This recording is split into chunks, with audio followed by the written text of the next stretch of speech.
ഒരു ആരോപണം ഉന്നയിക്കുമ്പോൾ അത് സത്യമാണെന്ന് തെളിയിക്കേണ്ടതും ആരോപണം ഉന്നയിച്ച ആള് തന്നെയാണെന്നാണ് ചലച്ചിത്ര മേഖലയിലെ ഒരു പ്രമുഖ നടൻ പറഞ്ഞത്. മലയാള സിനിമാ മേഖല ഇപ്പോൾ ആരോപണങ്ങൾ കൊണ്ട് നിറഞ്ഞു നിൽക്കുകയാണല്ലോ.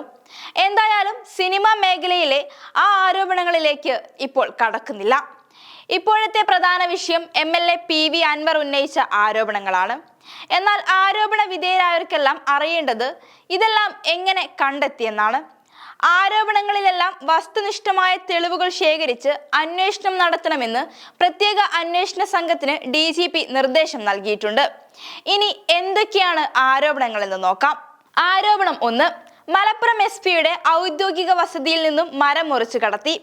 ആരോപണം ഉയർന്നപ്പോൾ കൃത്രിമ തെളിവ് തയ്യാറാക്കി. മരം ഉപയോഗിച്ചുണ്ടാക്കിയ ഫർണിച്ചർ ADGP MR അജിത് കുമാറും SP S സുജിത് ദാസും കൊണ്ടുപോയി. മലപ്പുറം പോലീസിലെ മുൻ SI N ശ്രീജിത്ത് നൽകിയ പരാതി നിലവിലെ SP S Sasidharan Thrissur range DIGക്ക് കൈമാറി. നടപടികളുണ്ടായില്ല. പുതിയ വെളിപ്പെടുത്തലിന് പിന്നാലെ തൃശൂർ റേഞ്ച് DIG തോംസൺ ജോസ് മലപ്പുറത്തെത്തി അന്വേഷണം തുടങ്ങി. അന്ന് ഡ്യൂട്ടിയിലുണ്ടായിരുന്ന പോലീസുകാരുടെ മൊഴിയെടുക്കുകയും രേഖകൾ പരിശോധിക്കുകയും ചെയ്തു. റിപ്പോർട്ട് ഉടൻ DIGക്ക് കൈമാറും. ആരോപണം 2. കോഴിക്കോട് വിമാനത്താവളത്തിലെ സ്വർണ്ണക്കടത്ത് ഇടപാടുകളിൽ മുൻ മലപ്പുറം SP S സുജിത് ദാസിനും പങ്ക്. IPS ലഭിക്കുന്നതിന് മുൻപ് കസ്റ്റംസ് ജീവനക്കാരനായിരുന്ന സുജിത് ദാസിന് കള്ളക്കടത്ത് സ്വർണം പിടിക്കുന്നതിന് കസ്റ്റംസിലെ ചിലരുടെ സഹായം ലഭിക്കുന്നു.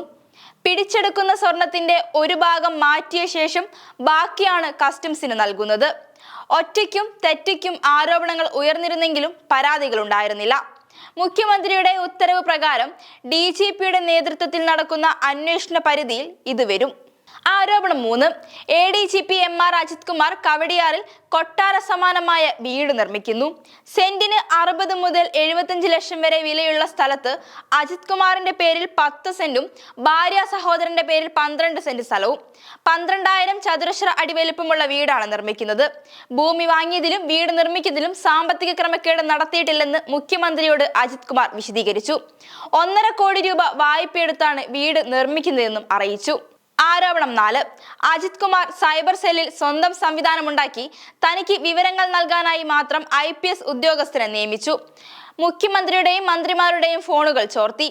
DGPയുടെ നേതൃത്വത്തിലുള്ള പ്രത്യേക അന്വേഷണ സംഘം ഇക്കാര്യം വിശദമായി പരിശോധിക്കും. ഏതൊക്കെ മന്ത്രിമാരുടെ ഫോണുകളാണ് ചോർത്തിയതെന്ന വിവരം അൻവറിൽ നിന്ന് ആരായും. പോലീസ് ഔദ്യോഗികമായി ചോർത്തുന്ന ഫോണുകളുടെ വിശദാംശങ്ങൾ ആഭ്യന്തര സെക്രട്ടറിയിൽ നിന്ന് ശേഖരിക്കും. ആരോപണം 5. ADGP അജിത് കുമാറിന് ദുബായിൽ സ്വർണ്ണക്കടത്ത് സംഘങ്ങളുമായി ബന്ധം. അജിത് കുമാറിന്റെ ഭാര്യയും സഹോദരനും തമ്മിൽ സംസാരിക്കുമ്പോൾ ദുബായിലും കേരളത്തിലും കള്ളക്കടത്ത് ബന്ധമുള്ള ആളുകളെയും കോളിലേക്ക് കണക്ട് ചെയ്യുന്നു. അതിന്റെ റെക്കോർഡ് കൈവശമുണ്ട്. പ്രത്യേക അന്വേഷണ സംഘം വിഷയം പരിശോധിക്കും. കൂടുതൽ വിശദാംശങ്ങൾക്കായി അൻവറിന്റെ മൊഴിയെടുക്കും. സ്വർണ്ണക്കടത്തടക്കം തന്റെ നേർക്കുയർന്ന ആരോപണങ്ങളെല്ലാം അന്വേഷിക്കണമെന്നാവശ്യപ്പെട്ട് അജിത് കുമാർ മുഖ്യമന്ത്രിക്ക് കത്ത് നൽകിയിട്ടുണ്ട്.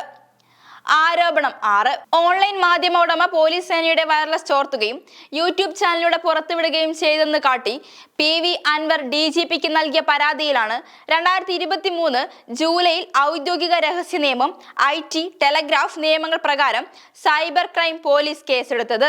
പുതിയ ആരോപണങ്ങളിൽ തുടർ നടപടികളൊന്നുമില്ല. ആരോപണം 7. തൃശൂരിൽ BJP സ്ഥാനാർത്ഥി സുരേഷ് ഗോപി ജയിപ്പിക്കാനായി MR അജിത് കുമാർ പൂരം കലക്കി. സ്പെഷ്യൽ ബ്രാഞ്ച് റിപ്പോർട്ടിനെ തുടർന്ന് കമ്മീഷണർ അങ്കിത് അശോകിനെ സ്ഥലം മാറ്റി. വിശദമായ അന്വേഷണം നടത്തിയത് ADGP അജിത് കുമാർ.